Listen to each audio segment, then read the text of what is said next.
Another day begins at NRC, giving us another chance to witness some chaotic misdemeanors firsthand. Indeed, it's another Twisted Florida Man installment crafted for your viewing pleasure. If this is your first time joining us for this video series, you may be delighted to find that some wacky real-world headlines have been twisted by myself and a few junior detectives into even wackier Twisted Wonderland-themed ones. You'll be given a bit of fabricated backstory about those headlines before being presented with 3 possible suspects who may or may not be responsible. After a bit of quiz-style thinking time, you'll have hopefully decided on who you think did the deed, and then I'll either confirm or deny your guess with the truth. Since some of our lovely community members have also offered up their own stories as well, I'd like to take a moment to thank all our junior detectives for their submissions regardless of whether they have been featured here.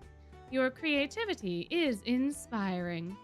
And if you happen to feel inspired during this video and want to submit a story of your own, please fill out the form linked in the description below for a chance to be featured in a future video. And though all the stories are fabricated, there will be mentions of EN server story content, so consider this your spoiler warning.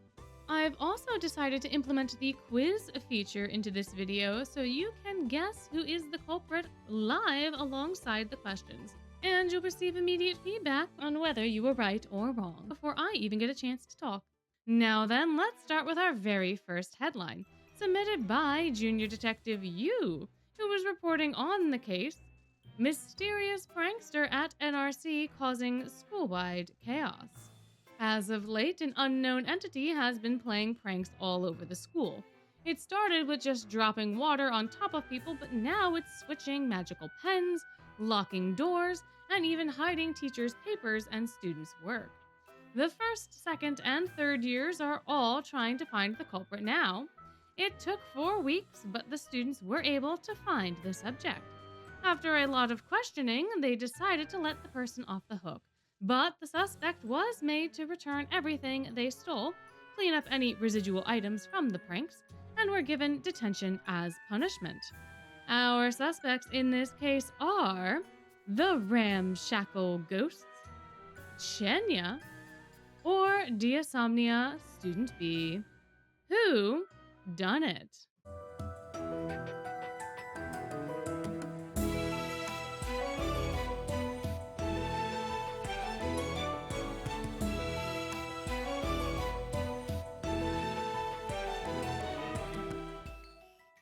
Given the nature of the pranking, I'm thinking Chenya is to blame. After all, he can turn invisible, so he'd be able to do all the necessary pilfering pretty easily.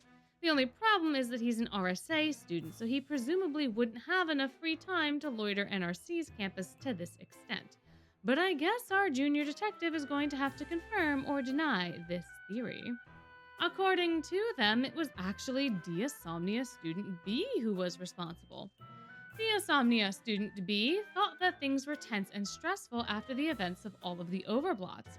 They figured what better way to lighten things up, and maybe reduce the chances of another overblot occurring, than to do a little prank here and there to make people laugh. However, Diasomnia Student B didn't realize just how stressful their pranks were. They have a different way of joking around, so he ended up making others upset instead. He originally thought that the pranks weren't funny enough, but after a while he fessed up to his pranks and received his punishment. Thank you, for your delightful tale, but it is now time for our next headline. NRC student lets thousands of bees loose on campus, receives detention. On an otherwise ordinary afternoon, 2 students were found sprinting away from the botanical gardens in a panic with large swarms of very angry and very fast bees following close behind. When the students reached larger groups of people, the bees did not relent, but instead set their sights on everyone involved, assuming all the humanoids to be a threat to their home. After some linguistics students calmed the swarm down enough to have a chat, it was revealed that the students they were initially chasing had been threatening their hive, and so their keeper let them out to attack them. The bees then revealed the location of their hive to the confusion of the linguistics students, since there were not supposed to be any hives in the botanical garden. A walk to that location revealed the keeper and the unauthorized hives, allowing staff to issue a lengthy detention sentence as punishment for the stunt. The bees were relocated to the campus apiary and have been doing well there ever since. Our suspects in this case are Floyd, who indulges random hobbies every once in a while, Apple, who is known to be invested in agriculture and horticulture, or Rook, who may have been cultivating the critters for science club. Who done it?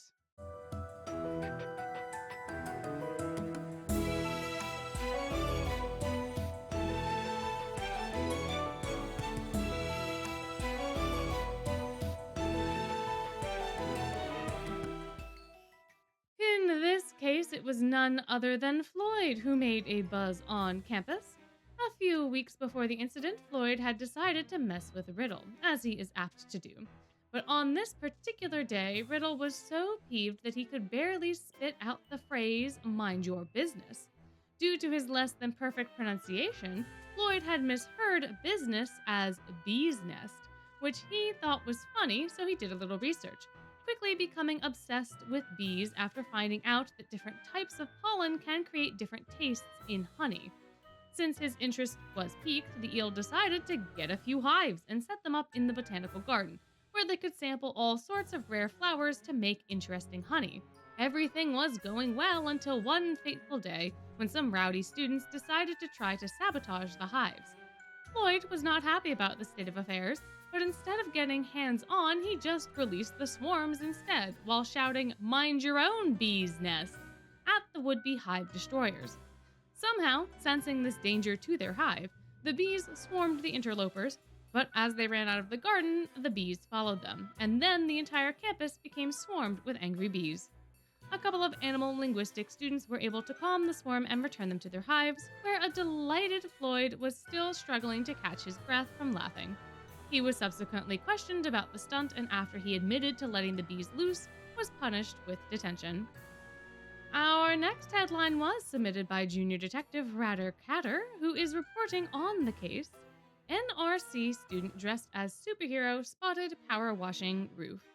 After being warned about suspicious activity going on at Ramshackle Dorm, the prefect and Grimm returned to find a student dressed as a popular children's superhero power washing their roof.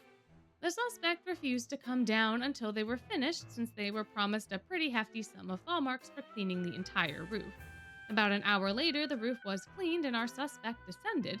However, while coming down, the mask for the costume snagged on a tree branch and was taken off, subsequently revealing their identity. The student then left, leaving the power washer on the roof and never getting paid for all their effort.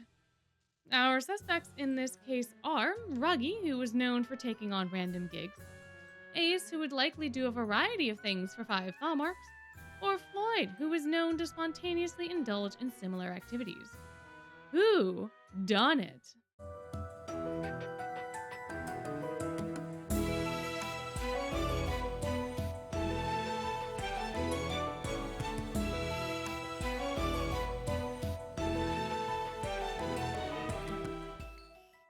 My first instinct was Ruggy, since this seems like an odd job sort of thing, but the superhero costume is kinda out there even for him, which leaves Ace and Floyd, but between the two, I'm not entirely sure who to go with. Given the randomness of the event, I'm more likely to side with Floyd, but let's see what our junior detective had to say. According to them, the culprit was none other than Ace. A few days prior at lunch, Deuce and Grimm had jokingly dared Ace to clean up Ramshackle Dorm in a costume of their choosing for 100 thaw marks. Ace readily accepted the dare, but neither Grimm nor Deuce believed he would actually do it, and since a couple days passed without incident, the two darers forgot about it altogether.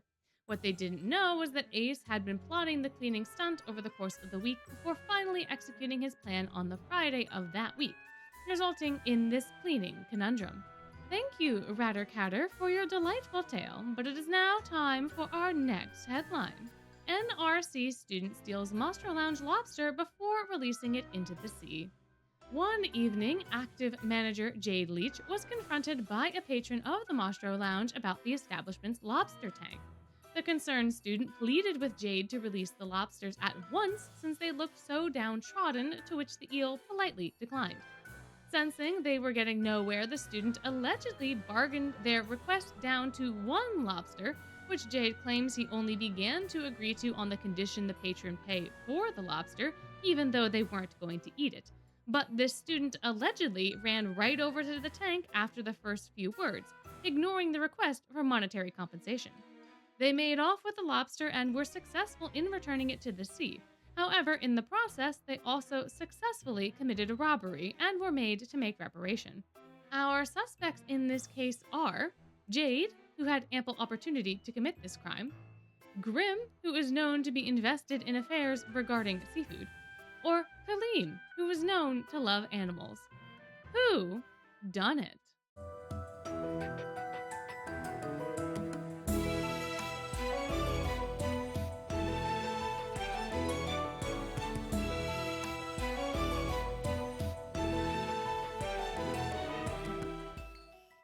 In this case, it was none other than Kaleem who brought this lobster back to the sea. His motivations were very simple. The lobster looked sad, like it was lonely, so Kaleem asked if he could return it to its family. Jade, immensely amused by this comment, said sure, but neglected to inform Kaleem that he still needed to pay for the critter. Having received what Kaleem thought was a complete permission, he reached into the tank, pulled out the lobster, then recruited some of his dorm members to come with him to the sea to give the critter a proper send-off. There was much laughing, singing, dancing, music, and of course, a tearful goodbye. And the rubber bands on the lobster's claws were cut so the little fellow returned to the surf. Azul noticed the inventory discrepancy a day later and asked Jade what had happened while he was on duty as manager. Jade merely replied that a lobster had been stolen and an investigation was immediately launched. Kaleem was very apologetic about the whole affair, paying for the entirety of the lounge's next ingredient restock, which Azul happily accepted as reparation. Our next headline was submitted by Junior Detective Ceruleion, who is reporting on the case. Ignihide Lounge set ablaze by enraged picture-waving student. On January 17th at approximately 3:30 p.m., a fire was reported to have broken out in the Ignihide Lounge. Witnesses stated that an altercation between two students started with one of them yelling at the other before escalating into an all-out brawl, which resulted in the lounge being set on fire. The school staff was called in and very quickly quelled the flames. They also held back the two quarreling students, one of which was yelling about false advertising while waving around a picture incessantly. Our suspects in this case are Grim, who breathes fire, Sebek, who is known to yell, or Ruggy, who might have been doing an odd job at the time. Who done it?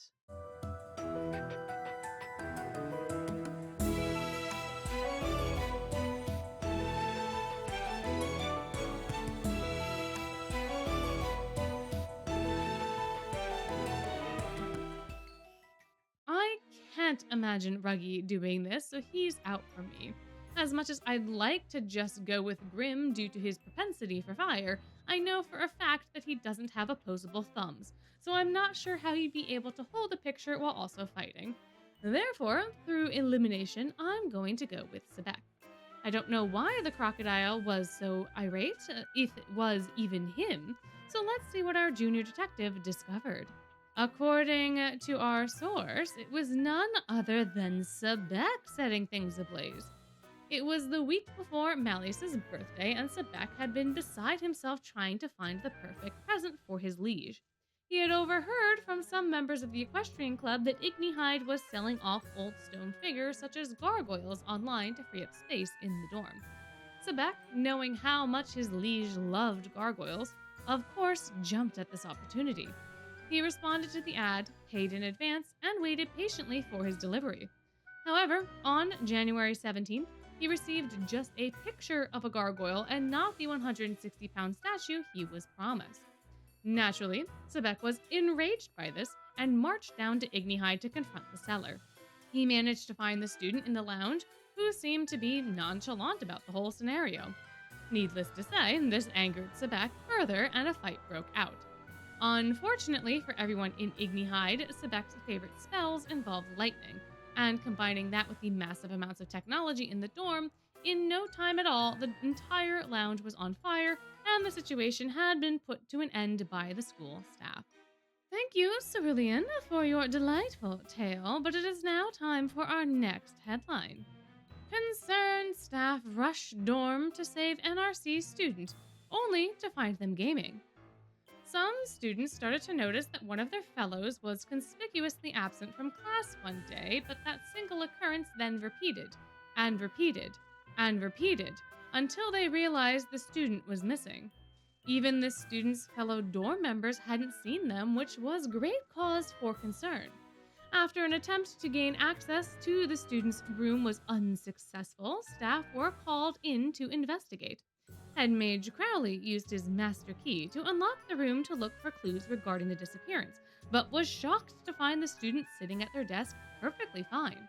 The student barely noticed the head mage's presence and continued to tap away on the computer, apparently so absorbed in their gaming session that they hadn't noticed the days passing by.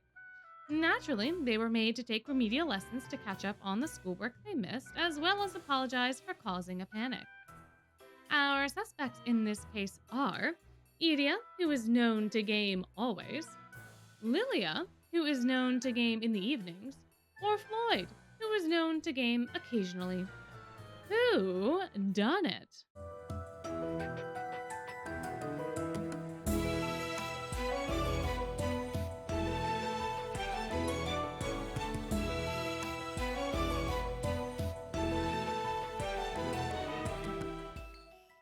In this case, it was none other than Lilia who was burning the midnight oil.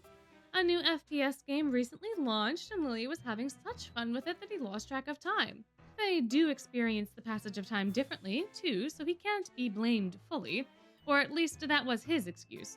Since he had his headphones on to hear his enemies, he hadn't heard any of his dorm mates knocking, so he had no idea that a search party had been formed to find him. When staff were informed of his absence, the whole school became concerned, and all the while Lilia contentedly was ranking up in his new obsession. The Bat Fae apologized profusely to the concerned staff and dorm members, however, it was not enough to save him from all the remedial lessons he needed to take to catch back up on his studies.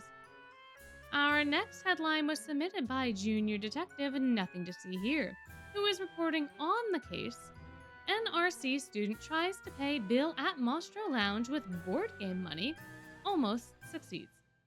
The Monstro Lounge had recently come out with a new brunch menu that turned out to be very popular among the students.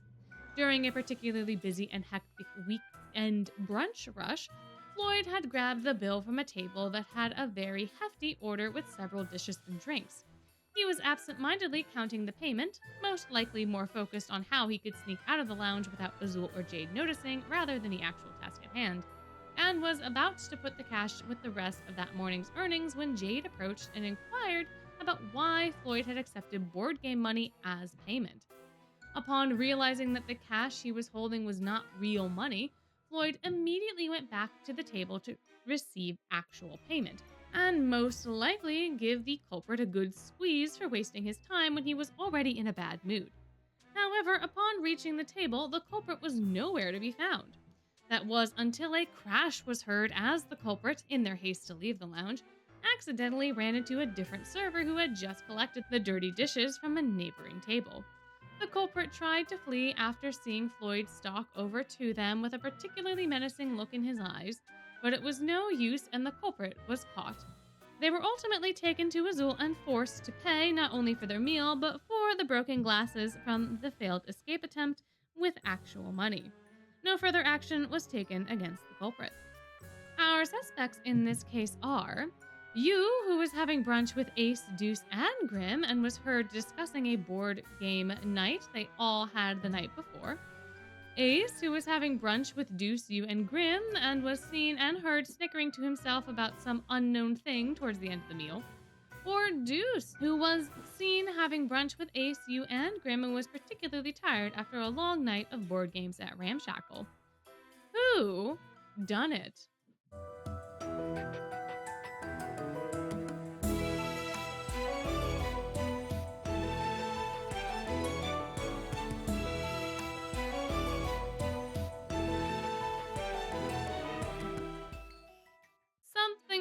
tells me this was Ace, but I can't pinpoint exactly why I feel that way. Perhaps because he is a trickster fellow, perhaps it's because of his sleight of hand skills, or perhaps it's merely due to a bias I have against him. But regardless, we won't know if I'm right without our junior detective's input, so let's see what they discovered. According to them, it was none other than Deuce who attempted to buy a meal with fake money. This whole situation was mostly Ace's fault. The night prior, Deuce, Ace, you, and Grim had stayed up late into the evening playing board games at Ramshackle, and they agreed that the next day they would stop by the Mastro Lounge to try out the new brunch menu. After everyone else went to sleep, Ace, being the jokester that he is, decided to pull a bit of a prank on Deuce by swapping out the cash in Deuce's wallet with the board game money they had used earlier that evening. Later, at the Mastro Lounge, Ace claimed he forgot to grab his wallet and used sleight of hand to swipe use, so that they couldn't pay either. Ace expected Deuce to immediately realize his money was swapped, but Deuce was so tired from the night before that he didn't realize he had given Floyd the fake money. Ace, not wanting to be around when Floyd came back, immediately got up to leave and told the others to follow. Deuce, still none the wiser and very sluggish, unfortunately was the last to get out, and bumped into the server, breaking the glasses, and the rest is history. Deuce was going to get into a bit more trouble with Azul, but Yu returned with Ace in tow, and the whole situation was explained. Deuce paid for the glasses he broke, and the meal was split amongst the rest of them, with Ace paying for Deuce's portion too, since it was his fault this happened to begin with. Thank you, Nothing to See Here, for your delightful tale, but it is now time for our next headline. NRC student tries to pray their tests away.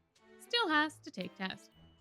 One morning, a few students were settling into their homeroom class, getting ready for a test, when they heard the groans and gripes of one of their fellows.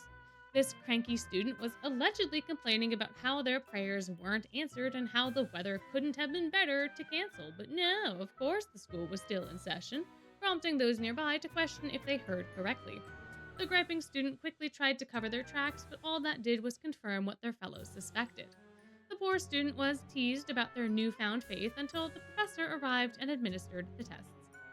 Our suspects in this case are Deuce, who may not have studied as hard as he should have, Grim, who may not have studied at all, or Ace, who may have been putting off studying to the last minute.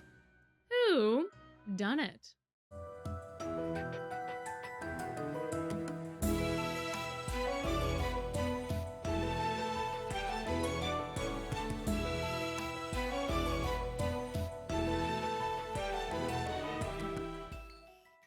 In this case, it was none other than Ace, who suddenly became religious.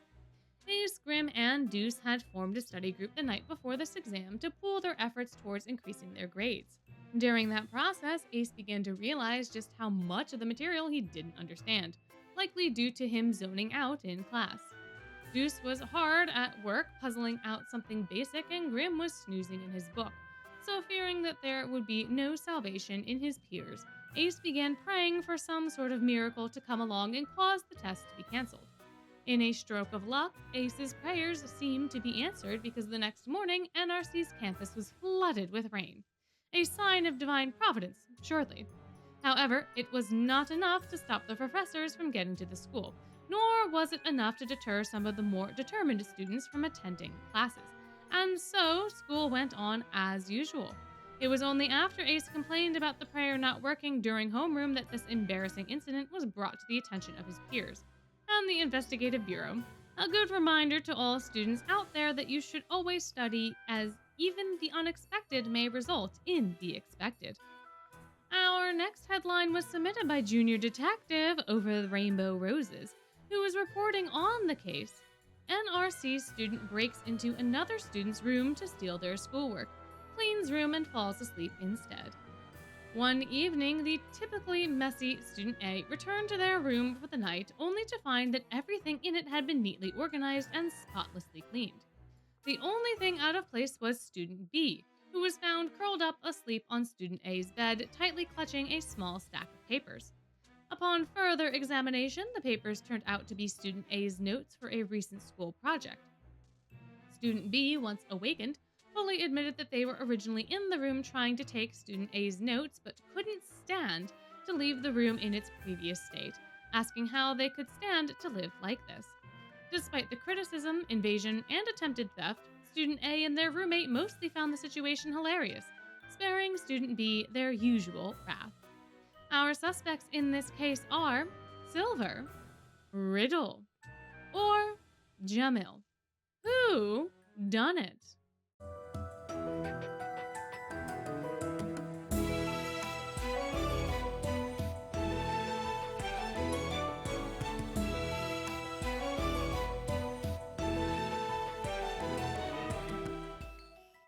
This had to be either Riddle or Jamil. I just don't know which one because we don't know who Student A is.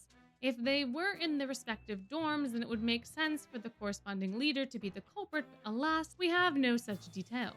So I must turn it over to our junior detective to discover the truth.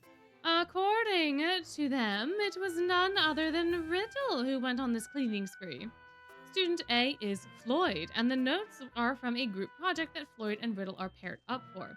Since Riddle was busy with an equestrian club competition on top of his other homework and house warden duties, he asked Floyd if they could do the research portion of their project separately and combine their notes later. Floyd agreed to this plan and did the work, but continually forgot to get the notes to Riddle or plan a date to work on the project.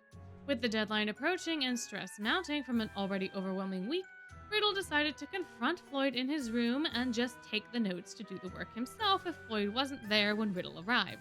However, finding the notes was easier said than done, and by the time Riddle found what he was looking for, he was in a full cleaning frenzy that didn't stop until everything was perfect, which left him completely tired out. Thank you, Over the Rainbow Roses, for your delightful tale, but it is now time for our last headline. NRC student finds wallet with 10,000 thaw marks in university courtyard. Miraculously returns it to owner. One evening, students were rushing to Savannah Claw dorm to witness a sight never before seen by man. A wallet being returned to its owner. This revolutionary act of goodwill was supposedly being done without any sort of blackmail, shocking the student body enough that folks decided they needed to flock to the scene of the exchange to see it for themselves.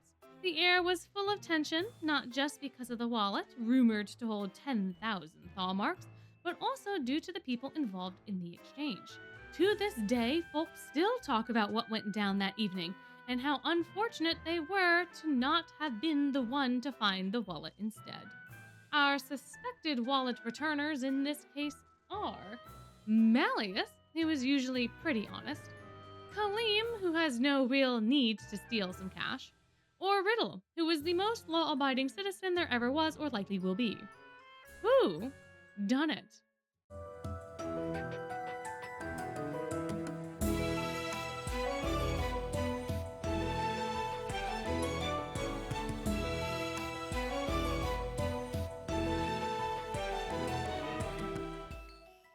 In this case, it was none other than Malleus who returned the wallet, much to Leona's annoyance, though Riddle is somewhat to blame for the awkward encounter. Malleus had stumbled upon a luxury wallet on one of his sojourns, and Riddle, being nearby, scolded him for dropping his belongings. Malleus was initially thankful for the reminder, but once he picked up the wallet, he realized it wasn't his. And at that point, Riddle remarked that Malleus now had a solemn duty to return it to its owner, and failure to do so would result in dire consequences. So Malleus did what a Malleus do and examined the object for traces of magic, traces that he might be able to identify, and luckily he could do just that. One teleport to Savannah Claw later, and the dragon was met with such raw disdain it would have made anyone else turn tail and run. Various accusations were levied against him for stealing from the house warden and stealing from the dorm and some other random complaints, all of which woke up Leona from his nap. The lion was not happy to have this ruckus happening, but he was even less pleased to see Malleus in his dorm holding his wallet with a smug look of satisfaction on his face. The choice words the two exchanged were more than enough to silence the other dorm members, but somehow, someway, the wallet ended up in Leona's hands, and not a soul was harmed that day. Physically, at least. And that's that! Another 10 headlines down and another 10 culprits revealed. If you had a good time and want more content like this, please let me know with a comment down below. While you're there, I'd love to know how many folks you got right, got wrong, and any other thoughts you might have. If comments aren't your thing, you can always like and subscribe instead. But before you go, I just have to remind you that you're amazing, and I hope you have a wonderful day.